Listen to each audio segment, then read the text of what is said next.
Meanwhile, Bowling Green went into the transfer portal and came away with 6 new Falcons. All will enroll in January for the spring semester. Marcel Mendiola and Bronson Warner fill the need Scott Loeffler has talked about most: big guys up front. For BGSU's success next season starts at the line of scrimmage, and Loeffler feels that the Falcons have to be able to run the ball consistently if they want to make progress in year 4. That's obviously been our major emphasis.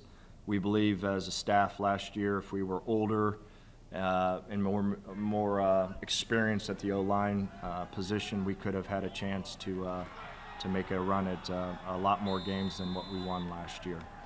Do we think our offensive line, the young offensive line that we have, is talented? We do, but they need to be with Mr. Tolbert and gain some more experience. So they did a great job in terms of how young they were and how inexperienced, but you know, bringing some older guys in here is really going to help the development of those guys, and then put our program in position that we've got big guys in the program. We said it from day one, we have to have great defensive fronts here, and we've got to have great offensive fronts.